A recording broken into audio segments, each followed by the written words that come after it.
Welcome back to the Single Dad's online podcast, Online Dad, and I am the Online Dad. Welcome back. It's Labor Day weekend, and Labor Day weekend usually is the unofficial end to summer and starting of fall. Most of your Park District activities have come to an end or ending this weekend, and school is starting up to whether your kids are starting on Tuesday after Labor Day or maybe they've already been back by a week or two. Regardless, that is usually the sign that kids are back in school. Now, with the kids being back in school and single parenting, education is not an autopilot thing when it comes to being active with your kids, especially if you're a non-custodial parent or a parent that might only see their kids periodically, or you do that shared visitation where 50% of the time they're with you and 50% of the time they're with your ex. You can't just plug in because they're going to be with you for the next 2 to 3 to 4 months or maybe even 6 months. So it's real important that you be proactive and being in your kids' lives from the educational process. You have to understand education and school is like your children's full-time job. You get up every day, you go to work, you put 8 hours in to earn a paycheck and to come home. Your children are doing the same thing. They're getting up, going to school for 6 hours and coming back. Now, while they're not earning a paycheck doing that, they are doing that full time. That's their primary focus every day, is to be educated, to become future adults. And it's important as parents because we are responsible for our children, at least to the age of 18. Not that we stop parenting at 18, but responsible for everything up to at least the age of 18. And that we are as proactive as we possibly can with their education. Plugging in because they're going to be with you this weekend or they're going to be with you for a couple of months really puts you at disadvantage, and you have to be proactive about it. Keep in mind with the groove of school, it's not just the education component, it's the activities, the events, the friendship, the social things that your kids are all encompassing, because that education is now more rounded than it's ever been, even when we were in school in the 60s, 70s, and even the 80s. So as the kids have already probably created their circle of friends and friendships that they're struggling with because maybe they've outgrown the friendships or things have changed, maybe they have decided or deciding whether extracurricular activities they're going to participate in, and maybe even already looking forward to those holiday breaks. Oh, when's fall break? When is Thanksgiving break? Oh, God, 3 months away. It's all right around the corner. The one key difference here with back to school is the whole COVID-19 issue. We have spent all of 2020 remote learning online, taking away a lot of that proactive, positive educational pieces when it comes to education. Now we still have the political and the social end of it when it comes to our kids being back in school. We all want our kids to be safe. We all want our kids to go back to school at some level of normalcy, but we're just not there yet. While we still have vaccines available to people to get vaccinated, you still have that under 12 crowd that's still not approved to be vaccinated. And you still have many adults out there, yourself may be one of them, that just feel that the vaccine is not a choice. And masking your children is not a choice. And it's just, your kids really don't want to be part of that struggle. They just want to go to school. They want to be with their friends. They want to be in a classroom. So I ask the parents out there, as well as the single dads, regardless of your position regarding COVID and masking and the vaccine, let's keep the eye on the ball, which is what is in the best interest of your child and what is in the best interest of their education. We have to put the trust in the educational process. They've always had children interest at heart, their safety at heart. And yep, mistakes happen. Things happen in education as they do anywhere on this planet. Bad things can happen, but we have to trust in the experts regarding COVID-19. So most kids that I've talked to, that I know of, don't care about the masks. They really don't. They'll wear them as long as they can go to school, as long as they can see their friends. So to embody them into which side of the fence they should be on, is that really going to be a proactive piece when it comes to their education? So I don't want to really get into the debate on this podcast regarding that whole thing, but all I'm asking you is to take a step back. If you want to be active in their education to make sure they do or do not have masks, keep in mind a couple of things. Number one, kids are getting COVID. It's statistically proven out there they are getting COVID, they are getting sick, they are going to hospitals, and a small percentage of them are dying. In the overall case of COVID, yes, children are not getting it with the veracity that adults are getting it, but they are getting it.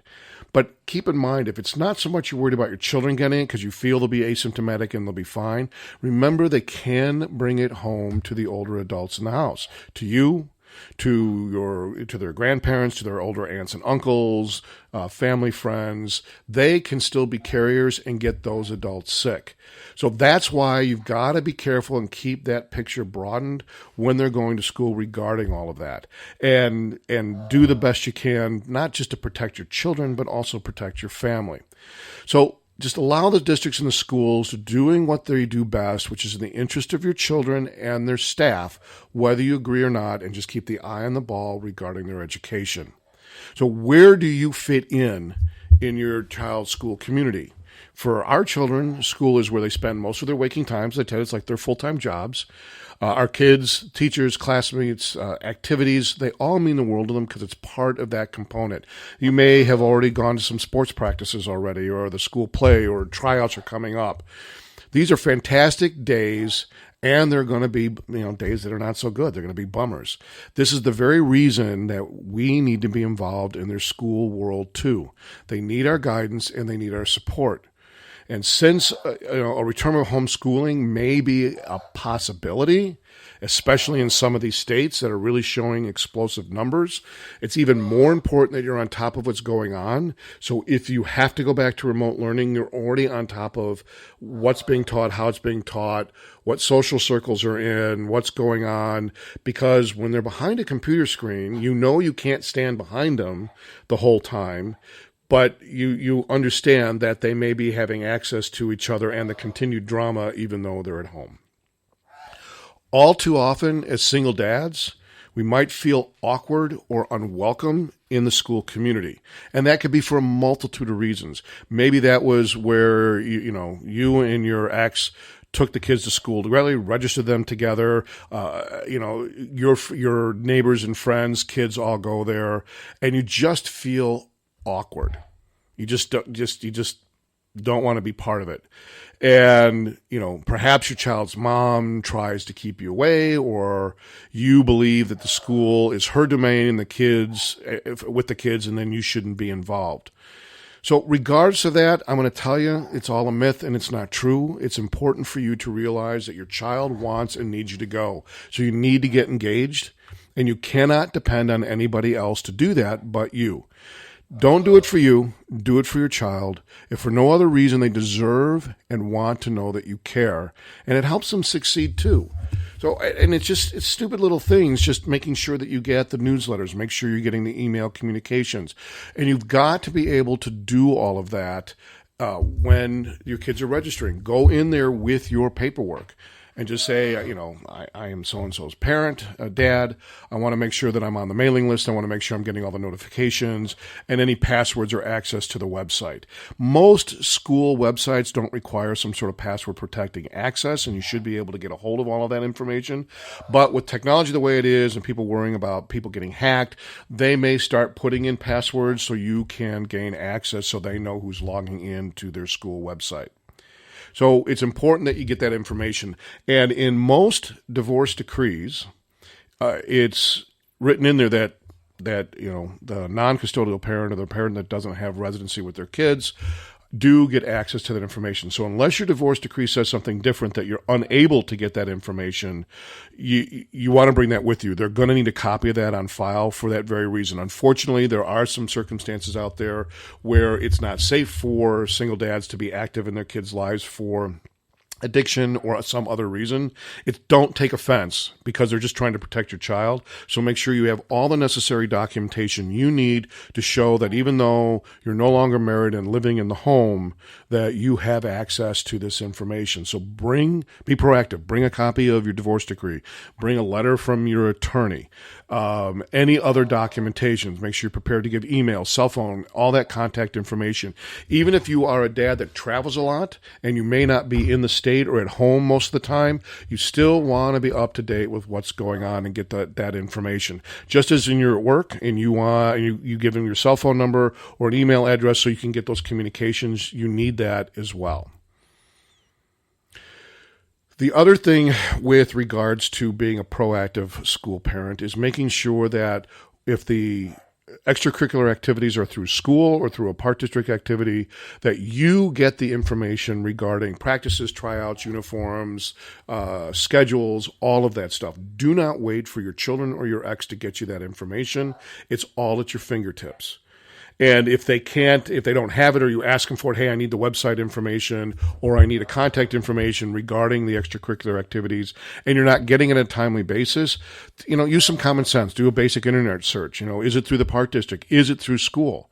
And just get that information that you need. Make sure the coaches or the moderators also have contact information for you as well. So in addition to your elementary school kids or your high school kids, what about the kids you may have in college? Yep. They're young adults, they're 18 or older, but that doesn't mean you stop being engaged.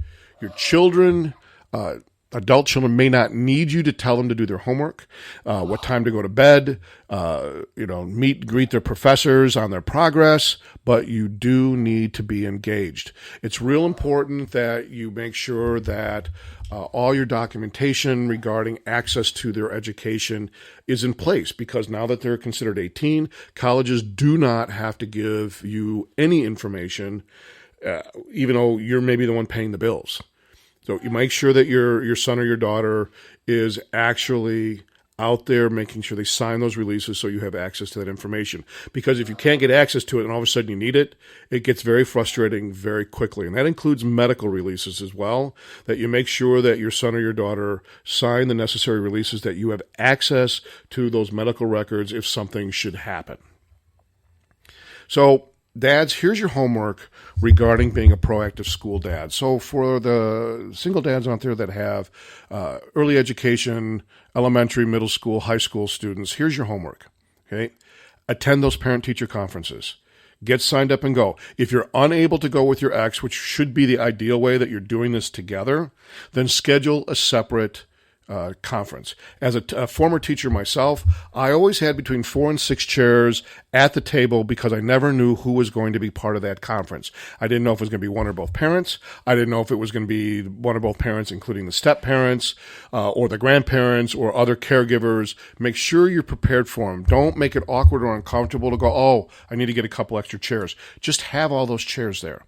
If you're doing student-led conferences, you already have the chairs there because the students are part of the conference. Just make sure that you have all of the chairs in place. And I always suggest probably 4 to 6 chairs, because you can always slide a couple of them out of the way if you need to, but you always want to make sure you have enough. And I'll be honest with you, in all my years of teaching, over 16 years of teaching, I've never really needed more than 6 chairs. 4 tends to be enough, maybe 5, but 6 seems to be the ideal number because, like I said, you can always slide 1 or 2 out of the way if you need to. Call or video chat nightly to find out how your child's day went. And I know, dads, you're working, you're coming home, you're exhausted, but you got to make that time. You got to make that time to reach out to your child. And it doesn't have to be a long conversation. And if worse comes to worse and they do have a cell phone, then maybe send off a text if you're unable to do it. But at the very least, just call to see how their day is going. Even if you get the one-word answers. How was your day? Fine. Did you learn anything? No. How did you do on the test? Okay. Well, what's okay? And it seems like you're trying to pull that information out of you. You still want to continue to do it. A lot of times what helps work, dads, is you share a little bit about your day, how your day went. Had a rough day at work, had to work with a client, had a meeting that went way longer. And sometimes that banter back and forth kind of eases that conversations. As your child gets older and they're teenagers, they're more guarded in what information they want to give you because they're always thinking, what's the angle? What are you up to? So they don't want to give that information out. But you do want to at least call or video chat nightly to see how your child's day went. If you can't do that, then at the very least, if they have a cell phone, send them a text saying, hey, it's late, I'll call you tomorrow and we'll catch up. But you want to check in. If your child's school does not have their calendar and events online, which nowadays is highly unlikely, but if that is the case, then you need to ask your school to send you the calendar of events or email. As I said, It's 2021. Most school and districts have online access to the school calendar, days of attendance, classroom information, homework assignments. But if you're one of those schools, you might be in a real rural area that may not have all of that technology available to you. You want to make sure that you get a copy of that. And even if that means you have to drive to the school and get it, then do it. Yes, you can ask your kids to bring it home for you. Yes, you can ask your ex, hey, can you get me an extra copy? And that may work too, but don't be dependent on it. So just make sure you have all that information. Classrooms used to send home a weekly newsletter, especially for elementary education. Again, most of that's online now, but if they don't do it online, you need to ask for it. Don't wait for somebody to get it to you. When you are having that parent time, make sure you're helping with homework. Asking the homework, look at the homework, review the homework. And I know when we were kids, we hated that because our parents always found mistakes, asked us to do it over, said this is unacceptable. Whatever the excuse was, that we didn't want them to see it, they still looked at it. There's a reason for that. And as a parent, you need to understand that children and even adults, we tend to do this sometimes too. How fast can we get it done and still make sure it's workable? And we wait to the last minute. But this is part of the growing up process for your kids. So you want to say, let me see your homework. Well, it's already done. Okay, I still want to see it. And look it over. Is it neat? Is the proper heading on the paper? Is everything spelled correctly? Even on computers, spell check is not 100% reliable. So just, check it all out, making sure everything makes sense. Parents, I will tell you as a former teacher, one of the best ways to read papers is to read them backwards. Quickest way to find grammar and spelling errors. That's the only reason you read it backwards. Because it's out of context, it's out of order, so you're really focusing on the words, and you can see those words, oops, this is misspelled. Or if it's 2, 2, and 2, which 2 is it? And chances are you're going to find it by reading it backwards. I use that strategy a lot with the students that I had is read it backwards, and you'll find your mistakes. Because a lot of times when you stare at a paper long enough, you're going to miss those mistakes because you're just staring at it. That's another reason why you want to look at all that work. Right? The rule of thumb is usually 5 to 10 minutes of homework for each age that grade level that you're at. So by the time you get to intermediate school, you're about at an hour of class time. Okay, of homework that could be coming home. Homework is an extension of the class day. It's not busy work for your kids. There's a reason why it's coming home. And if your children are getting more, especially if you're not in high school, if you're getting more than an hour's worth of homework, you need to talk to your teacher and find out why that is. Is it because they're struggling in a certain area, or is it possibly too much? But when you're in that intermediate grades, you figure 5 to 10 minutes of homework per grade level. So by the time you get to fifth grade, you're at about 50 minutes to an hour of homework. One of the biggest struggles is math, and I understand parents, math is being taught in a completely different way than we were taught. That's why it's even more important to be engaged with your kids so you can learn those new strategies. Volunteer with activities, field trip, sports team, whether it be part of the coaching staff or doing something to help out or to volunteer. Most extracurricular activities are looking for those volunteers to help out. Make the time to do that. Yes, I understand during the day you work. Yes, I understand that it's not possible for some parents to be able to take that time off. The good news is more and more employers are allowing what they call PTO or paid time off, allow you to do some of those things. So take a half a vacation day or take a vacation day and be the chaperone for that field trip, or to be able to be a partial, helping out coaching or helping out with the team, so when you can go to those games. And I'll tell you, as a working dad myself, when my son was growing up, that wasn't always possible because the work environment wasn't conducive of it. And I've got a litany of stories of parents who just wanted to be more active in their kids' lives and just couldn't because of the way the work environment was. My own mom, when my parents divorced, my mom was working 2 and 3 jobs and just, couldn't get to all the activities and volunteer like she would. Fast forward to 2021, more and more workplaces are allowing for that paid time off. That's why it's even more important that you have the school schedule handy, because you're going to see in advance when those field trips are. You're going to see in advance where those tryouts for the sports activities are, or when the games are, or whatever it is you want to get involved, the school play. You're going to see it in advance so you can go to your employer and say, hey, I need to take this date off because it's my, I want to be a chaperone for my child's class trip. And if you don't want to share that it's for school, if you've got the paid time off and it's earned, then arrange to get the time off so you can participate. Ask your teachers to email or snail mail your child's report card. Sometimes schools are on semesters where you get 2 report cards a year. Some of them are on quarters where you get 4 report cards a year. Trimesters, you only get them, 2 or 3 times a year. So you want to make sure that you get that report card. Don't wait for them to bring it to you. Your kids bring it to you. Don't wait for your ex to give you the update. Just you get a copy. And again, you're entitled to that copy, even more so when you go in to register yourself as that school's parent, and you give them that information, that you have that contact information, so you get a copy of that report card or an email copy of that report card. You might not get the original one that needs to be signed. That's okay. It's not the end of the world. All you're really interested in is to look at your child's progress. And I will say to you as parents, yes, good grades are important, but you have to look at the overall context of your child's ability to learn. Every child learns differently. Some might even have some learning hiccups that might cause them to struggle in a certain subject. I know growing up, I couldn't do math. No matter what I did, no matter how I did it, no matter how both my parents tried to work with me, I just couldn't do it. Math really didn't click for me until college. So I went through the motions and I did get my questions right, but I always struggled through math. So I always went with the mentality, and that's how my parents went with the mentality, is there's usually a grade and an effort grade, what's a numbering system or a letter system, but usually there's 2 grades. One, are they doing it at their grade level? Are they exceeding that? Are they below grade level? Or is it just they're putting a lot of effort, they're not putting a lot of effort, they're putting okay effort? However the report card is, you want to look at that effort component. And if the effort component says that they're doing everything as best as they can do it, and they still have a C, then you celebrate the C. I'm not saying you shouldn't help them work towards a higher grade, but instead of coming down on them because they got a C instead of an A, let's look at that effort level. Are they grade level? Are they below grade level? Are they not paying attention in class? Are they distracted? Or whatever the reason is, look at all of the pieces together before you make judgment on the grade itself. So just be careful with that. And you got to understand, in a single parent environment, there is some emotional trauma in the grieving process that is going on. And even if it's been years since you and your ex are no longer together, it's still there and they're still working through it. And that could be one of the reasons why the effort may not be where it's at, or the distraction may be where it's at.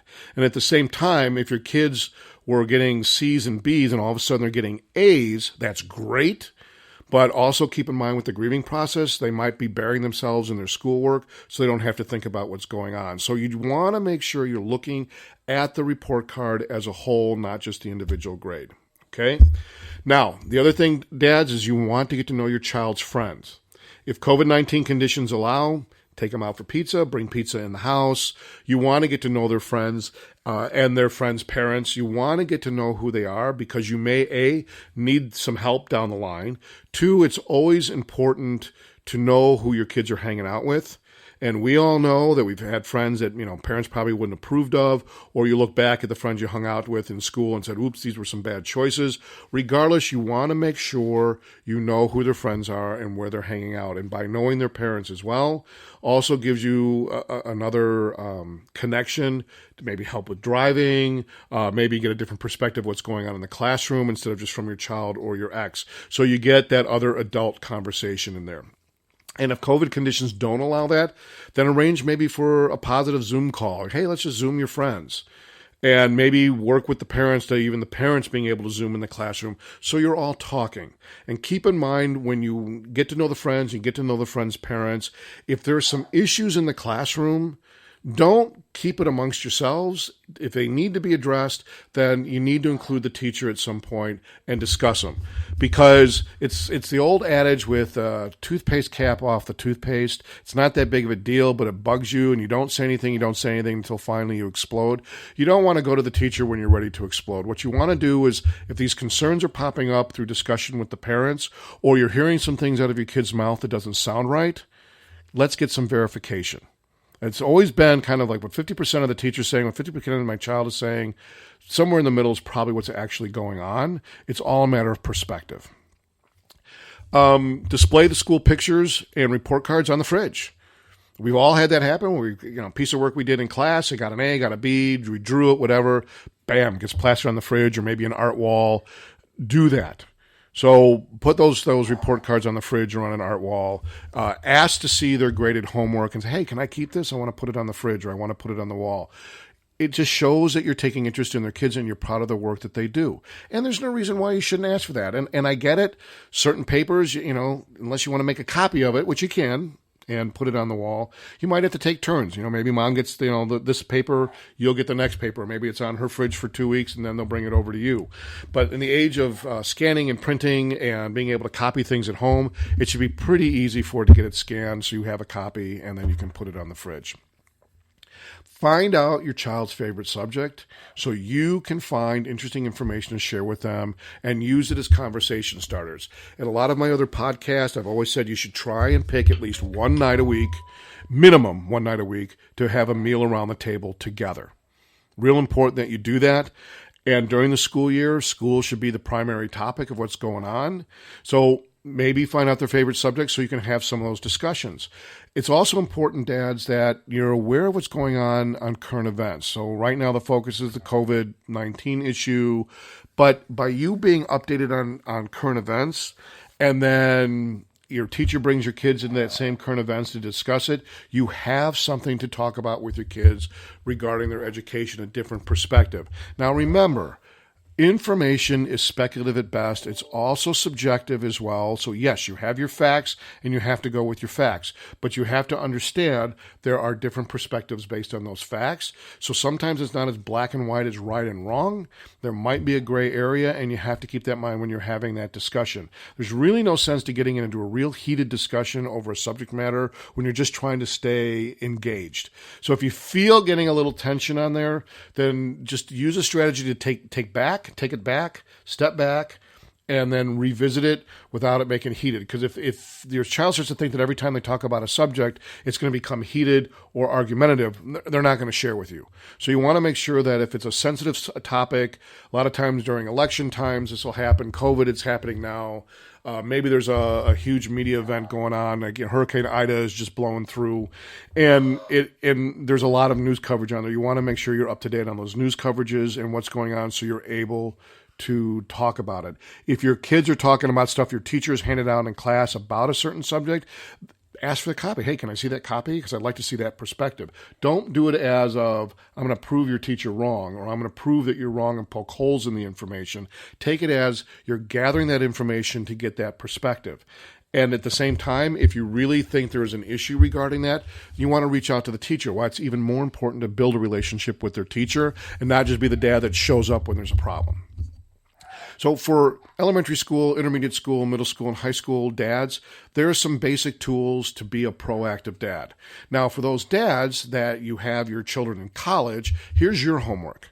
Okay? Make sure if they're freshmen, incoming freshmen, you go to that freshman orientation and help get them settled. You may have already done that when you were getting information regarding financial aid and you were looking around the campus, getting a handle of what you're going to need to do when you moved your kids into college. If your kids are staying at home and maybe going to community college, that's great, but you still want to go to that freshman orientation, or if they have some sort of parent night, you want to go. You want to help get them settled. You want to kind of ease some of that anxiety. Because remember that if they went to grade school to one school, it was the same network of friends. And then when we went to high school, it was a change. It was stressful. New teachers, new building, trying to figure a way to get around, trying to figure out the new ways of doing things. It's very stressful. College is no different, because the other piece of that is you're not there anymore. You're not there to handhold them, and at the same time, they're also 18 years old. So you just can't call the professor and say, I don't agree with the grade you gave my child.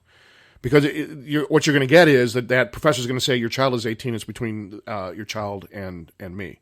So you got to be careful with that. You just can't, pick up where you left off when they were in high school and think that you can just demand from the professor information or dispute the grade that they gave them.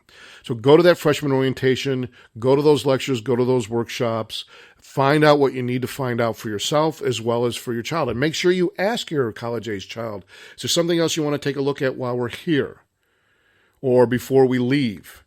So you don't want to get to school drop them off and then wave goodbye and let them get settled on their own. They still need you to do that. So if they are staying in a dorm room, help them make their beds, help them unpack, help them get their posters up. Find that middle ground to where you're helping them, but yet they're still independent. They may say, I'll put them up later. All right, that's fine. But you put it out there, hey, I'm willing to help you put them up there. And do that. You'll also find parents that the list that they give you regarding going to college and stuff you'll need for the dorm, it's all not going to be there. You're going to get there and realize there's a ton of stuff that's not on there, and you end up going to the store accordingly. So just budget that time during that freshman orientation that you're probably going to have to go to the local Walmart, Target, hardware store to get other things for their kids, or your kids, sorry. The next thing, make sure, and we talked about it a little bit earlier, that your name is on any release forms giving you permission to have access to their medical records, and in some cases, maybe their academic progress. So you got to make sure your names are on that ahead of time. Don't say, hey, you know what I heard my son was sick. What's wrong with them? They're not going to give it to you because you're not on the release form. So do that ahead of time. When my son went to college, I told him, you need to make sure that my name is on all the information, and if there's anything I need to sign, that I can get that information regarding your financial aid, regarding your education, and regarding your medical conditions. And getting on that content information regarding educational progress, it's not that you should be entitled to the grades, but if you do have a son or a daughter that does have some academic hiccups that require some additional support, their professors need to know that's part of what's going on. But two, if you end up having to help your child because of that academic hiccup, that's fine. Okay, but again, find that line between support and meddling, or bubble wrapping or hovering. You don't want to do that. Laws govern the colleges. They do not have to release information regardless of who's paying your kids' college bills. It doesn't matter. You could be writing that check every semester, or you've already written one check for the whole thing, or you co-signed all on their school loans. It doesn't matter. Once they hit 18, they are not required to give you that information. So don't even go down that fight and that argument, and just make sure that your son or your daughter has signed that you have access to this information. Okay? And do it during freshman orientation. Go to that table or that tent that talks about access or medical or whatever it needs to do, and find out what you need to do to make sure your name is on that access. Yes, you would like to think that your 18-year-old will do it and handle it. But again, you always want to backstop yourself, because there's so much going on with coming to a new college, new ways of doing things, a new level of independence. It's going to get forgotten. We've all forgotten things. So just maybe say, hey, let's head up to the infirmary and find out what we need to do to make sure that I have access to your medical records in the event that something happens. Because your kids are still on your insurance. So but if you need a document so the insurance claim gets paid, and you call them, they can't give it to you. Yes, you could call your son or daughter and say, hey, I need you to get a copy of this for me. But again, I will tell you, it may not be a priority for them, and they may not get it done on the timely basis that you need to get it done. Also, same thing, make sure you have the college calendar available online to them so you know how to stay properly engaged. I don't know of any college that doesn't have an online access regarding the school calendar. And really, that calendar is just for things going on within the college campus. When is parent day? When is parent week? Is there a parent weekend? Is there something going on in the school that maybe you don't want to visit your child because there's something going on, homecoming, Halloween, whatever. But you want to know the college calendar, because what you don't want to do is plan a trip to go visit them, and then you get there and they say, oh, I forgot, it's a big Halloween party this weekend and I was going to go. And then you feel guilty because you're maybe preventing your child from participating in that activity, or you may even get angry because you made the trip to go visit them and their mind is someplace else. So check that calendar online. Stay appropriately engaged. And if there is a parent weekend or a parent day, then keep your children informed. Saying, hey, parent day is this weekend. It's thinking about coming to visit. And what do you think of that? Some of them will say great. Others might say, don't take offense to it. Or just say, hey, Parents' Weekend is this weekend. I'm going to come up and visit you. And just do that. So just, get that calendar and know what's going on. It's also important to make sure you're on that contact information regarding any updates regarding COVID-19. Colleges, state colleges have different rules than private colleges and universities, so you want to make sure that you're getting that communication. All last year, I kept hearing from single dads and other parents was the communication regarding COVID conditions. Some schools are requiring vaccinations, others are requiring masks. When they were doing the online learning, they gave them 4 days to get their kids out of the dorm and bring them home. You want to make sure you have all that information and you're getting all that information. Some state schools, depending on the mask mandates from the politicians, so one college might have no mandates and just recommendations. Other private schools, colleges, and universities may say you must. You want to be updated on that and stay appropriately engaged. Okay.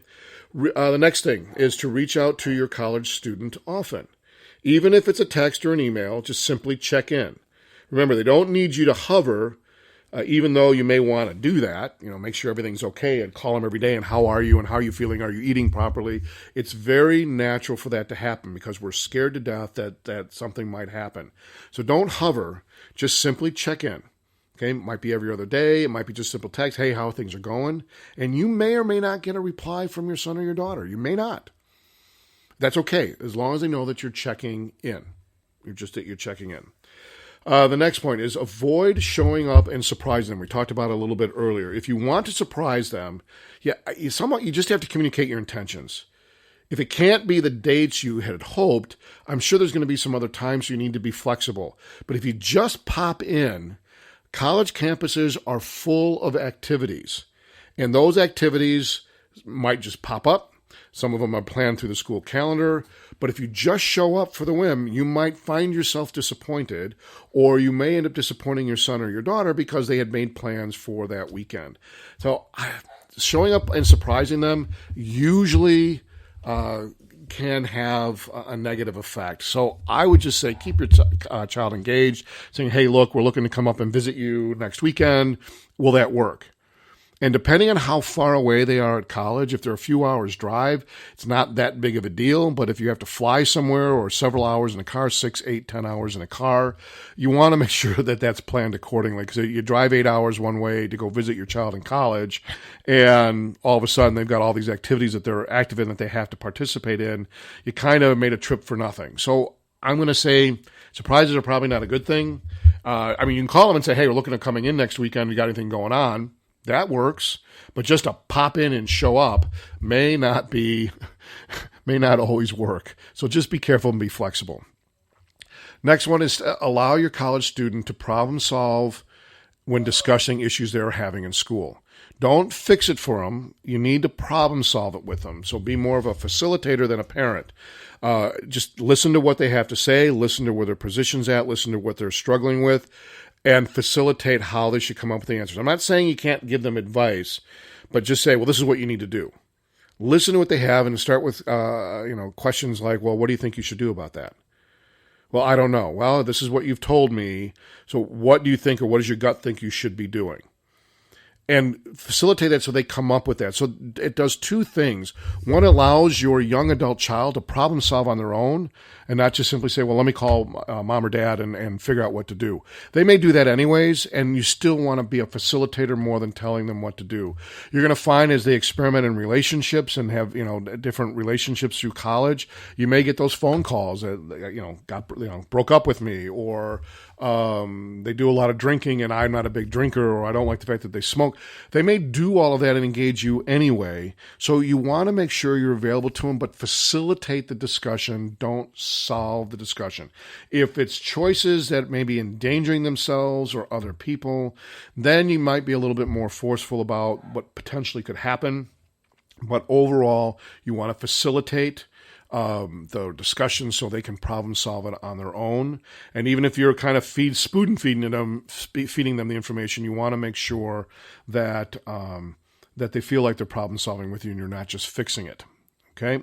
The last bullet point for college parents is remind them if they need anything, any day or night, middle of the night, during the day while you're at work, they need to call you or reach out to you. You don't want to put them in a position where they might need some support or guidance and they feel they can't call you because you're at work, or they can't call you because it's after 10 o'clock at night, you got to make sure there's an open door policy regardless of the situation. So if they call you at 3 o'clock in the morning, then let them call you at 3 o'clock in the morning.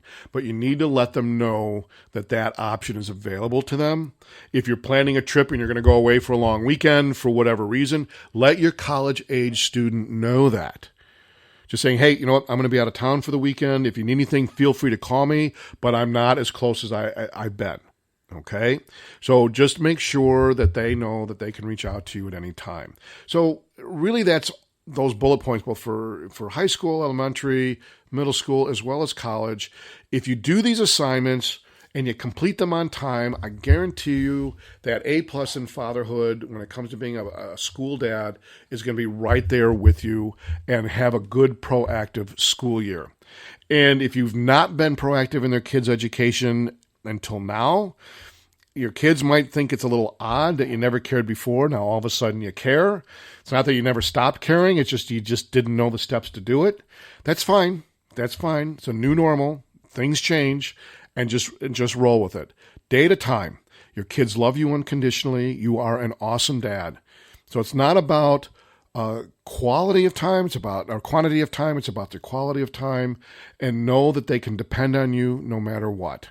So with that being said, have a great school year. Feel free to reach out to me on my website, www.singledadsonline.org, with your questions or comments regarding this topic or any topic, or if you have strategies that worked for you of being a proactive school dad, send them to my way. It's always good to hear how other dads are engaging in these situations and what's worked and what hasn't worked. So I can add that to these discussions, because my discussions are all based on what I've done as a teacher, or heard as a teacher, as a single dad myself, and as growing up as a product of parents that were divorced.